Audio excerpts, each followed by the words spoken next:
Welcome to today's episode of Forward Thinking Founder Stories, brought to you by Fox Williams. Our Founder Stories series shines a light on the remarkable journeys of underrepresented founders.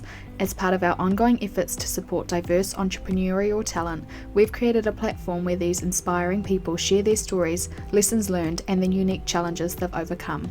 Throughout this series, we'll delve into the personal business journeys of our guests, explore pivotal moments that shape their success, and uncover invaluable insights for other aspiring entrepreneurs. In today's episode, we're joined by Wendy, founder of Let's Think. She shares her story and journey to becoming a founder. We hope you find this conversation as inspiring as we did when recording it. Now, without further ado, let's get into it. So I'm Wendy Jephson. I'm CEO and co-founder of Let's Think. Amazing. Lovely to meet you, Wendy. Would you just be able to start us off with kind of a bit about your journey to becoming a founder and what that's looked like? So I'm second-time founder, so I've come back for more. I had a fintech startup. First of all, I trained as a lawyer originally and then went back to university and retrained to become a behavioural scientist because I was fascinated by judgment and decision making. But having been a professional, I wanted to do it properly, so went back and studied the long, hard way, which was great, I loved it. And then went into a fintech startup, co-founder, chief behavioural scientist, and used the behavioural science methodology to really understand what experts were doing in their job, which meant we could design technology well for them, and so well that NASDAQ bought us in 2017. What are your goals for this business then, and kind of where do you see it going, and what do you hope for the future for yourself in this business? Yeah, so Let's Think our purpose is to help the people of the world think brilliantly, and we're kind of on a mission to future-proof the professions, and with Behavioural Science AI, that's our tagline. What does that mean? It's really using that behavioural science methodology but baked into tech this time, because we're, as people, not scalable and there aren't many of us that can do what we do. And it's pulling out the expert knowledge that takes years to develop from people's heads, making it available to themselves so they can see what they know. Because once you're an expert, actually, you typically don't realise how much knowledge you have in your head and the fact other people can't see what you see.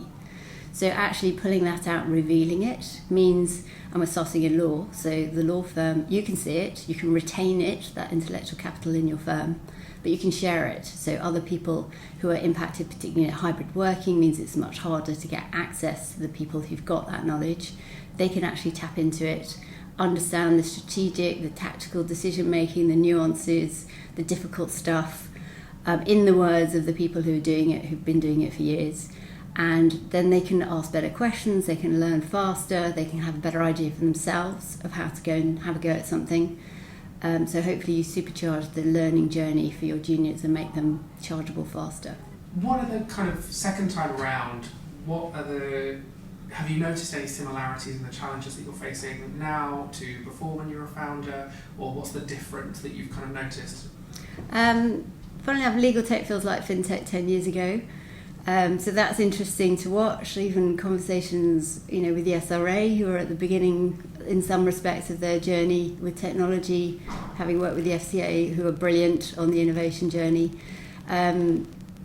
You just, having done it before, you kind of know which doors to push, and if they're open you go, and if they're not, you don't, you just move on. All about people, it's all about the networks and the team. Who are your kind of biggest supporters or mentors to kind of get you to where you're hoping Let's Think will go?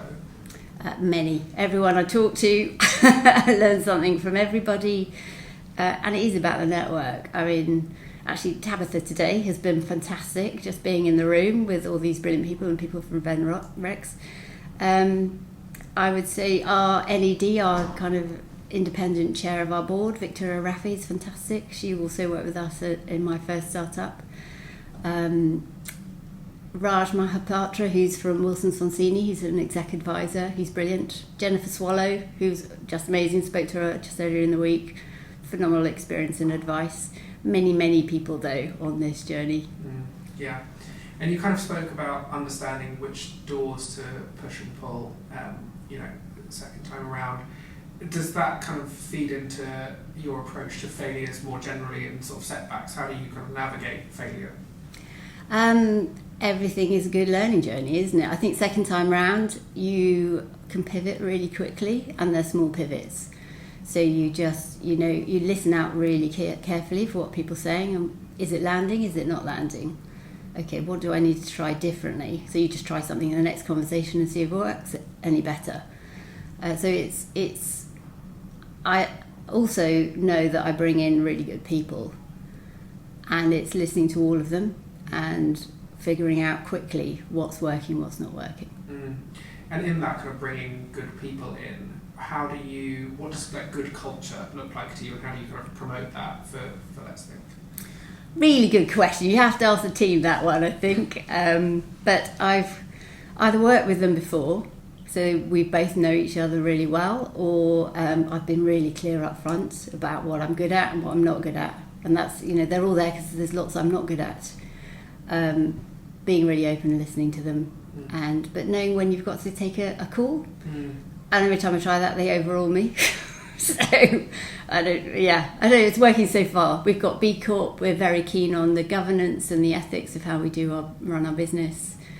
And I wanted that from the start, and the people who came in wanted that from the start, so I think that helps too. Is there any kind of phenomenal advice that you've had over the years, or any advice that maybe you wish you hadn't received? I can't think of anything obvious as an individual piece of advice, because it's so many different people. But the advice I would give now is it's all about your network. And coming into it the second time around in law, the network is amazing, and you don't even realise, what's going to lead on to what. So we're part of the Law Tech UK Bridge programme, run by Kath, who is brilliant. There was somebody on that I thought would be a great mentor, so I asked if they could be a mentor. And Mike Stick, he was great on go-to-market, but I also wanted investor advice, and he said, Toby McCrindle, you should talk to him. He was fantastic. He's introduced us into various other places as well. So it's all about, you have a conversation, you don't know where it's going to go, but it's all about reciprocity and helping people back. Yeah. I think that's the best learning, I guess. Did somebody tell me that? I don't know, but I've learned it. And obviously, legal being your sort of primary market as it stands, what role do you see legal services playing in your journey already? Yeah, so funnily enough, this time last year we were just looking at financial services, because that's where we've been, that's where the network was, same problem.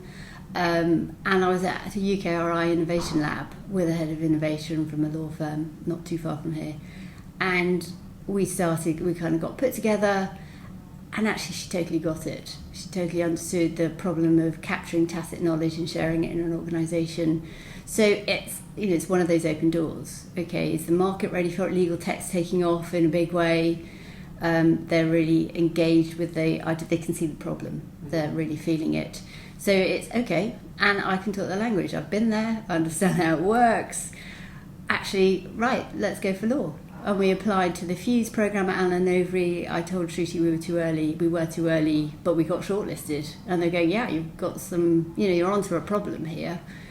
So it's following that. So legal tech, legal services, I think is the great way in. It's a huge market in its own right and growing. But we also know the problem exists in financial services. It exists really broadly in any industry where you have turnover of staff, loss of knowledge, big disparate, problem sharing across silos and things like that. Amazing. Well, just to sort of wrap us up, Wendy, what's been your highlight of the day? How have you found today? Has it been useful? Has it been helpful? It has. Talking to lawyers is great because you're testing out the idea all the time, and again, it seems to resonate. Just having the opportunity to meet loads of other great founders, hearing where they've got to, and the investors in the room. Great advice from the investors in the room. Always good to hear. If you're interested in learning more about our upcoming underrepresented female founder events or how you can get involved in this network, please be sure to check out the episode notes for further details.